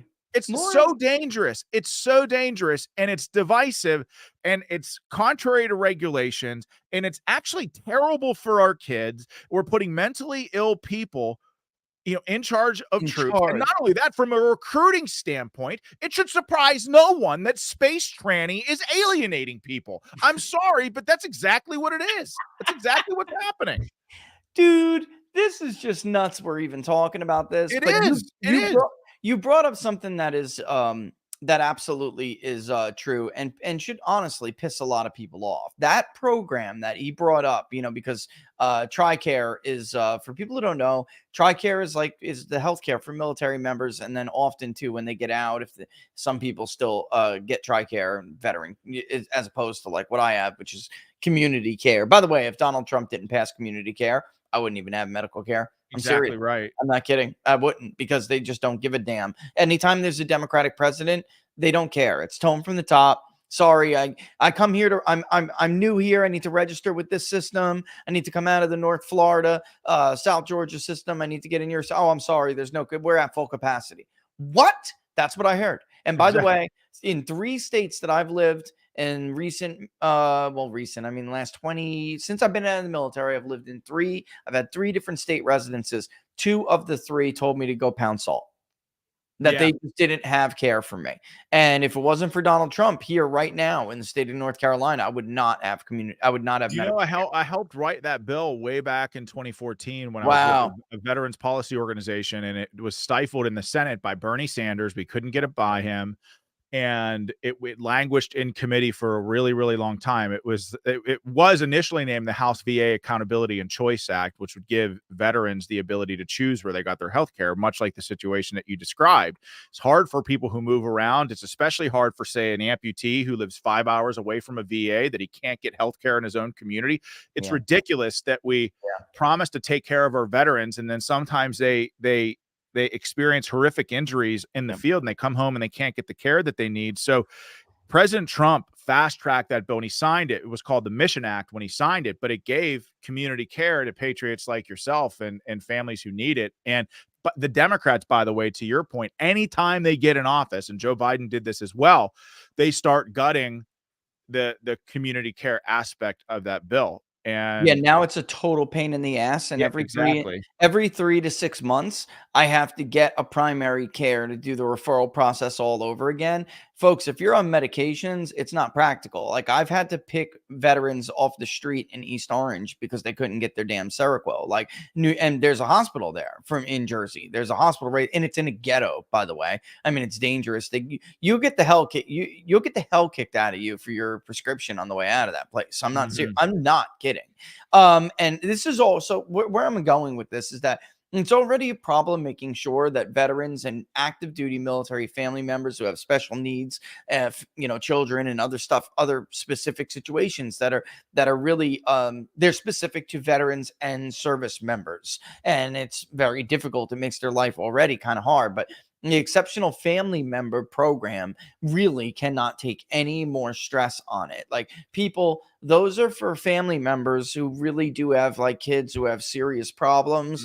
And it already was a strained program that was a pain in the ass to begin with. To add, and not only add transgender delusion people to this list, Sean, of more people you need to give these resources to, but to put them at the front of the list is just because that's what they're doing. Come on. I mean, Rich, listen, I'm telling you, this is politics before medicine. This gender affirming care is highly questionable. There's very little empirically validated science to back it up that it's actually healthy long-term for kids. In fact, there's a lot of data for decades. For decades, both, empirical data and also just common sense that doing life-altering things to a child that can forever alter the trajectory of their bodies or forever alter the hormone levels in their body before they go through puberty and adolescence could be hugely damaging for the rest of their life. It's absolutely ridiculous. And anybody that has children should stand firmly against this. It's just, in 5 years, Rich, in 6 years, I think that we're going to look back on this gender affirming care and be horrified by what we've allowed to be done to this, not a small percentage of our nation's children. And I did a whole segment on the show last night about a study that was done in Great Britain about scientists. Doctors are scientists, and something like 1/3 of them could not admit that sex is binary, that there is a genetic difference between men and women. My God. Now listen, man, break that down. So you have a 1 in 3 chance. You have Savage Laura, your amazing Savage kids, and Savage Winston, puppy veterinarians or scientists too. A 1 in 3 chance that the people and things in your life that you love the most are going to get some whack job, crazy liberal that can't 1 in 3 chance that can't distinguish between a man and a woman. This shit is dangerous. Excuse my language if there are kids around. I'm sorry about that. But this stuff is dangerous, and it's going to have disastrous consequences if we continue to allow it. The reality is we should be mocking it relentlessly. I don't need to be a scientist to know that gender affirming care. You're crazy. It's insane. And also, by the way, another thing that just really drives me nuts, this trans stuff in schools. Like, I got to go tour in my kid's school. I see trans flags on the outside of teachers' classrooms. And I'm thinking to myself, you're a grown ass person. Why do you think it's okay to talk about sex and sexuality privately with my underage child? It's completely ridiculous and unacceptable. But yet here we are. Totally inappropriate. And I think you're right. I think 5-10 years from now, this will be child abuse. And because I do believe it's child abuse. And I think we're going to look back on it and we're going to see it as that. And anyone who, followed and towed the line, I hope we look back on you with shame and disgrace. And I hope you're ashamed of yourself. The only thing that changed with the data, Sean, Johns Hopkins, right? There's in Switzerland is there was decades of studies that long-term studies on this, and the data didn't change. The administrations of the hospital changed. Exactly. Johns Hopkins data didn't change. The people who are in charge of Johns Hopkins changed. That's it. And it's not that they ran into any new enlightening evidence that changed their minds. This is an ideology. They are not informed by the science. They're not informed by the empirical evidence. They're informed by their world view, their political and ideological world view. And that is that is scary. You're exactly right. Listen, you could go to any one of these hospitals with scientists, doctors, and you could ask any staff there. Cafeteria people, is sex binary? They could answer correctly. No janitor, anybody in a management position. And the reason is because there is a direct correlation between, high levels of education and being an intergalactic level moron, because high level education is synonymous with just propaganda. And these scientists allow themselves to be beholden to this propaganda. And then these, what used to be med students, end up being in charge of huge hospitals, and they foist that propaganda on everybody, much to the detriment of their patients. And then the American Medical Association ends up being run by these whack job crazy doctors that put out the regulations that gender affirming care is safe and it's okay. And then you have a bunch of doctors who aren't tethered to politics, like we talk about often, people that aren't necessarily tethered to this every day. They just regurgitate those talking points. It's dangerous and it needs to stop. I don't have to be a scientist. I guess I do fancy myself as a social scientist, but I look at the data, Sean, and it is very clear that this is a social contagion. This is a fad. I have kids. I see it with my own eyes anyway. It's like cool to be gay. It's cool to be transgender. Exactly right. Exactly. If you Bethany Mandel in the New York Post last year, she covered this study, but it's a huge study. It's not alone.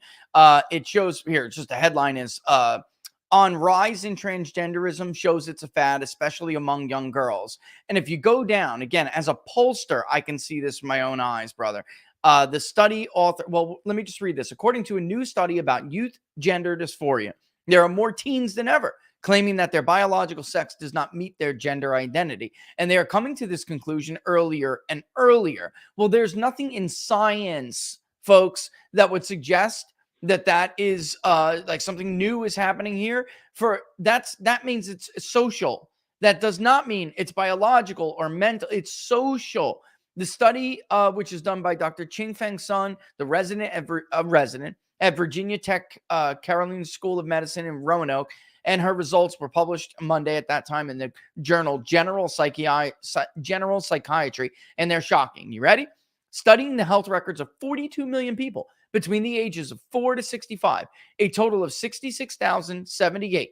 had received a diagnosis of gender dysphoria. 80% of those were from the United States. Why? Why? People assigned female at birth seek professional help at about age 11 on average, which is crazy. That's the average. While those assigned male at birth do it later at 13. In 2017, the average age for a diagnosis of gender dysphoria was 31 and a half years old, 31.49 years old. Yet by 2021, it dropped to 26.3. Researchers reported a, quote, significantly increased number of people diagnosed between 2017 and 2021.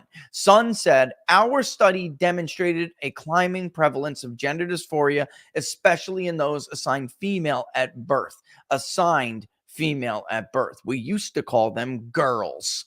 All right. So that is, folks, it's not because society is more accepting. It's happening in the US because it's being pushed in the US because it's a social contagion. You're not going to find it, folks, at this kind of level in any other civilization in history. Again, even those where it was accepting. Alexander the Great just came out on Netflix, a documentary about Alexander. And it's caused this big argument. Was he a homosexual with a Feistian, right? There was no word for homosexual back then.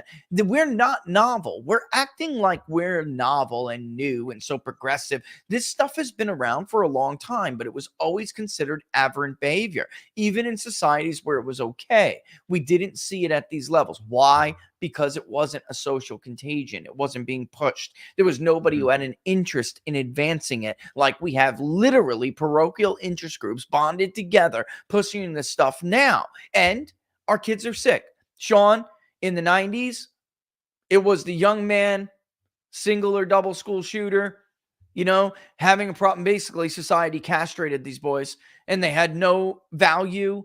They had desires to be part of something greater than they were. It's sick. Whatever the reason is, though, we know it. We studied it.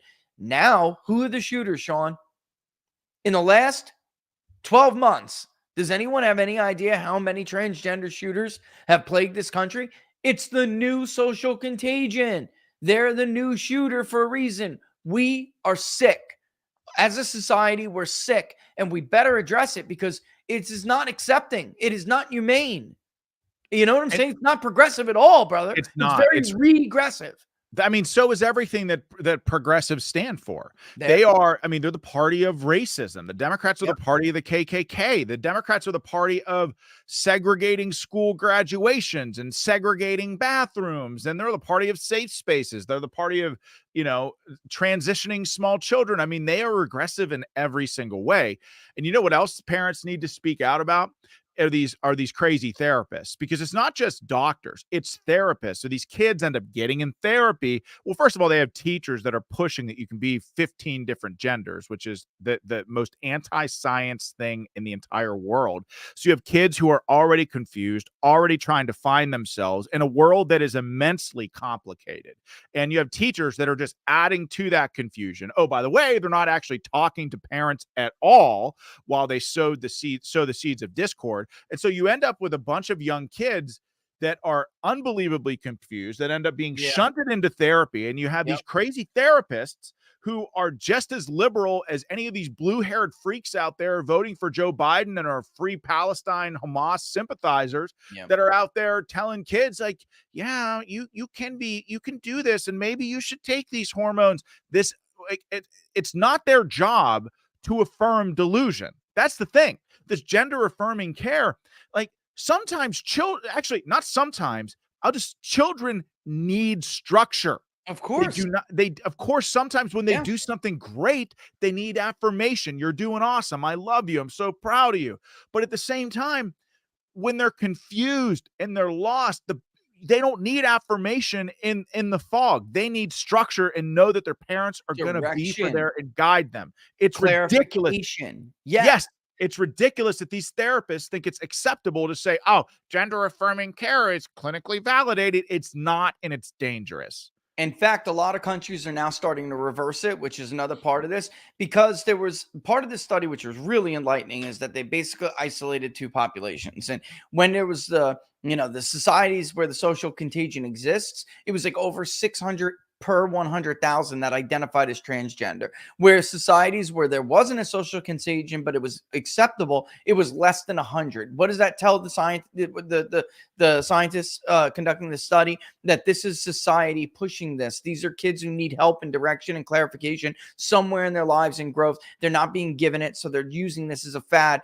No different than the goth fad of the 90s, folks. No different. It's the same damn thing. And here's interesting. In England, in Tavistock, the largest pediatric gender clinic was closed last year, Sean. The Society for Evidence-Based Gender Medicine said an independent review condemned the clinic as, quote, not a safe or viable long-term option because its interventions are based on poor evidence and its model of care leaves young people at, quote, considerable risk of poor mental health. And by the way, the UK is not alone. Sweden, Finland, they were all ahead of this on changing, they were years ahead of Johns Hopkins on this, changing it. They're now reverting back as we're falling into the abyss. They're reverting back because it's not there. The data's not there. The science is not there. It's garbage. It's pseudoscience, Sean.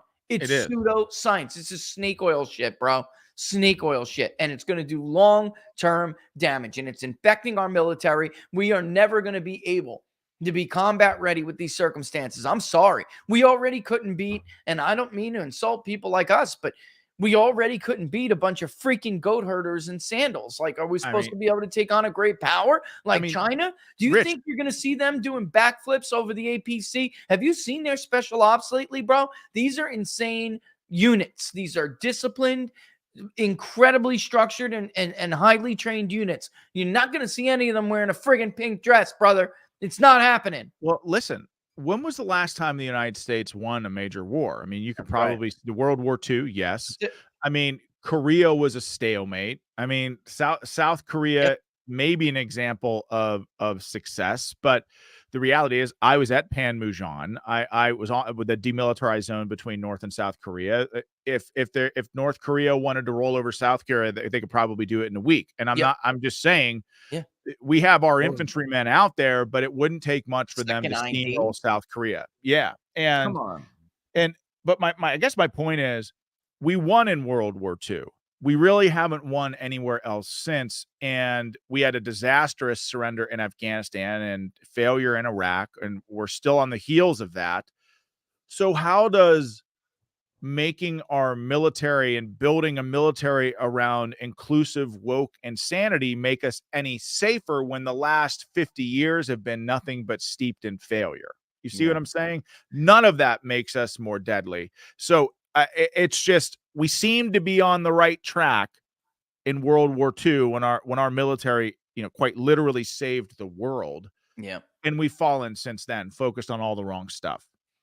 I was reading a letter from a German soldier, World War I, when we finally entered the conflict. They had been at a stalemate, no man's land. It was just no territory moving either way. And they fight like devils. And that's what the German said, that this German soldier was scared, and it's like the Americans are different. This is a different breed of soldier. They fight like devils, he wrote.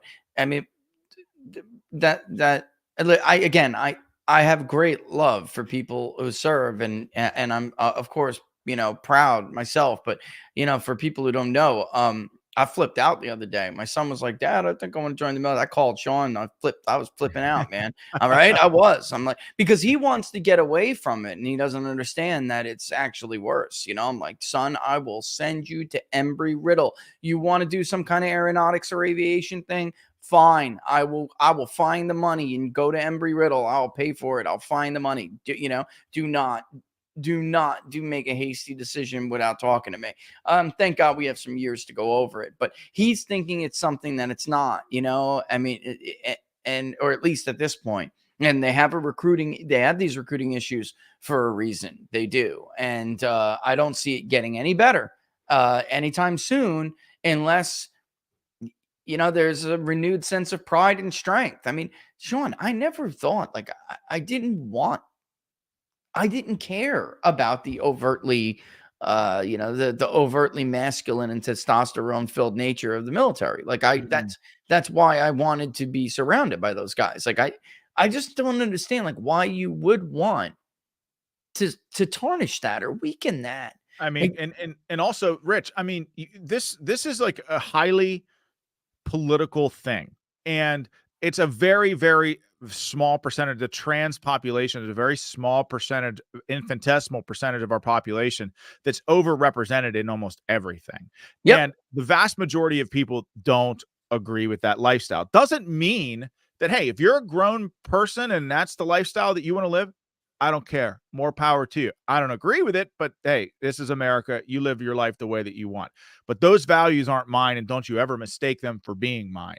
And right. my children, they're not going to adhere to those values either. And by the way, these views are indicative of that of 80 plus 100 plus million Americans in this country. The vast majority of the people that make up our armed forces At come least, from yeah, families at like least. mine. They Right. come from families like mine, and by the way, yours as well. And Yep. you would have, or me, son or daughter join the military, and calling that the space trainee a man or ma'am, you're not a ma'am, you're a sir. Like, you Yep. know what I mean? Like, yeah, there's even that. It causes issues. And that's why millions of people who would otherwise make a decision to serve are saying, I'm sorry, this is not for me. God, just that alone, would you just painted a picture for Right? me? I can't even imagine walking through Sand Hill and having to look through at somebody who's thinks they're a friggin' woman and call her You ma'am, can't. like call Yeah, him you can't. ma'am. Like I'd be like, what's wrong with you? Like I'm Exactly. sorry. I'm sorry.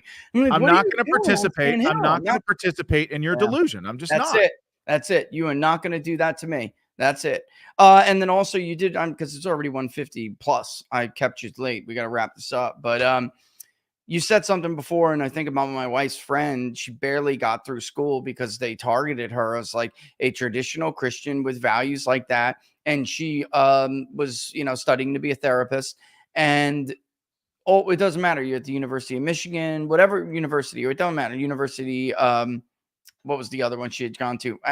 It's irrelevant. But she wasn't even in the news because they had targeted her and tried to force her out all over gender, like the difference in opinion on how to treat gender dysphoria. I mean, that's what it came down to. And they just, they figured out that she was, a Christian who believed in traditional views of this issue. And by the way, not just the issue, but the diagnosis itself not being not being a valid diagnosis and not being supported by the evidence.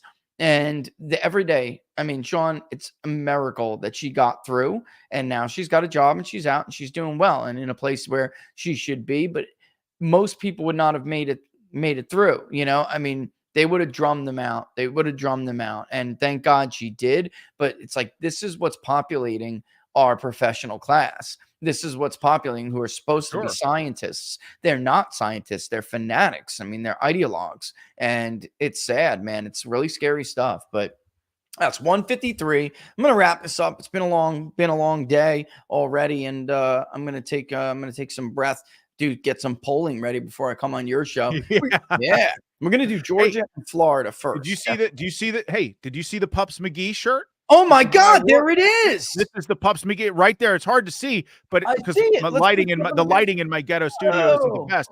But it says Republican, you see right? that, Laura? And it says and it says Republican, and it says politics is hell right on the helmet. dude. So Pups McGee is a central figure in my family's life, and now Winston is for you. So That's awesome. Poor Winston too. He's taking a little nap. He got a little he bit is. mad at me. Yeah, he had to get his other depth shot. We had to take him for his like post pickup from the breeder, vet visit. And he did good. They said he's a spoiled little brat, but very healthy, and I can deal with spoiled. And yeah, I mean, he's doing really well. I am so glad we got this. It's like it took a while because our dog had passed, and you don't want to like replace. You don't want to replace stuff. I It's tough, I completely hear you. but it was the right It's time. so difficult. Yeah, it's so difficult. It really is. It's tough. And I've also had this feeling of guilt because he never saw the new house. We were building it, COVID came, and he died an old man, right before, actually, as we were moving. And so he never got to see the new house or had room to stretch his legs. And now all between the vet and the person we got the dog from, actually, they all say the same. And I know they're right, but they're like, listen, My dad, by the way, who's, lived that life for years.